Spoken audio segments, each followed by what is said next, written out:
My wife refuses to take her allergies seriously, so I kicked her out after she had another close call to show her that her actions have consequences.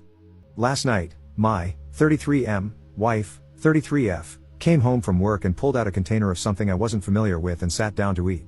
She works at a grocery store, so I normally don't think too much about it, but when I got a whiff of it, it smelled like crab salad. Now for context, my wife has a pretty intense allergy to green and red onions but is fine with yellow and white onions. In America, we do have ingredients listed on packages as required by law. However, companies are allowed to be vague with certain ingredients, and onions are one of those. Normally, if I spot onions listed as an ingredient, it's a hard pass for me, I don't even chance it. My wife, however, doesn't follow the same rule. Back to last night, I got up and asked to see the container, which was half gone at this point, and read the ingredient list. Onions, plain as day, were listed toward the top of the ingredients. I asked her if she had bothered to read the ingredients, and she said she had but assumed they were the safe ones. At this point, I grabbed the EpiPen from her purse, which, I feel the need to add, she only started carrying, along with Benadryl, because I badgered her for a couple of years about it when we started dating, and kept it close by. I was upset because I used to work in a kitchen, and I know full well that green onions and seafood are almost inseparable in those salads, but I kept a calm demeanor and just watched her. Within a few minutes, she started having a reaction. At first, I wanted to give her the EpiPen because she had eaten so much, but she refused and said she would just take some Benadryl and lay down on the couch. Eventually, she needed to be given the EpiPen, and I drove her to the ER.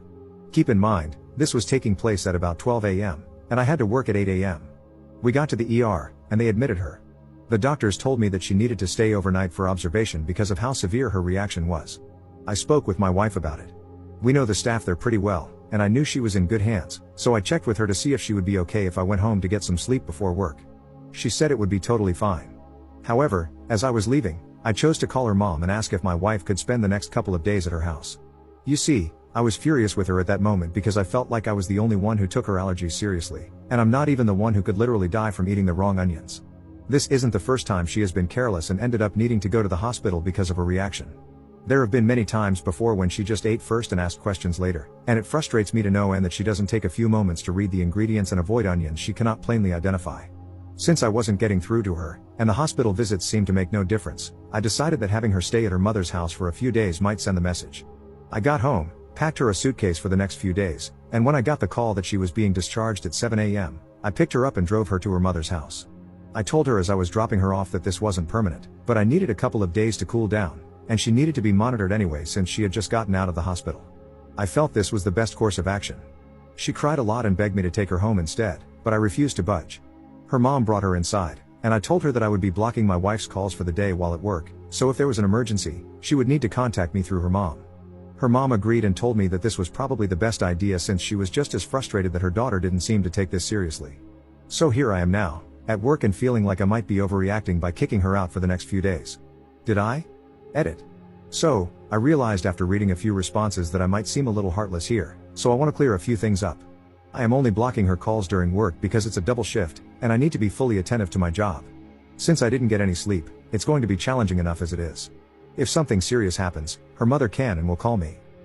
Second, I packed her favorite things and I'm having her favorite dinner sent to her mom's house tonight, so she is well cared for and not just being abandoned. I would never just abandon her, and my frustration comes from a fear of losing her to something as avoidable as an allergic reaction. I also picked up an additional shift for tomorrow to make up for the time she's missing from work, so she won't have to worry about the lost hours. I am and will always support her, but this is somewhat of an intervention for her as well. Update 8 days later. It's been a wild week, but I finally have the time to sit down and update you all on what's been going on. After dropping her off at her mother's house last week, she actually started having a secondary reaction and had to return to the hospital for observation. They kept her overnight and closely monitored her to make sure she wasn't getting worse. I visited her after work, and we talked for a long while about everything. She immediately apologized to me for everything that had happened and opened up about what's been going on. My wife has been struggling a lot mentally. She tends to get sick easily, and up until a couple of years ago, she was dealing with gastroparesis, so for a long time, she was chronically ill. But as soon as she cleared one hurdle, another would pop up, and she would struggle again. Over the past few weeks, she's been struggling a lot with feeling like she isn't in control of her life. She was let go from her last 2 jobs because of downsizing, and so this was like a minor form of rebellion. Normally, if she has a reaction, she can take some Benadryl and be okay. She told me she thought this would be the same. I reminded her that the past few times, we had to go to the ER, and she told me she had forgotten about those incidents. She looked genuinely shocked that she couldn't remember them, so I believe she didn't. We spoke with a mental health specialist, and she told us she felt confident my wife wasn't suicidal but that she was dealing with a lot. She reminded her that she needs to talk about what's going on. My wife acknowledged this and promised to do better.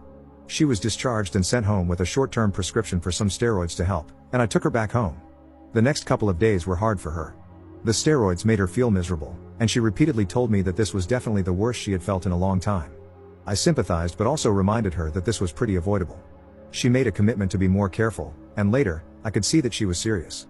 We went out to shop for Thanksgiving, as we were still planning to host before all this happened, and when I tell you that watching my wife meticulously reading each ingredient label almost made me cry, I mean it.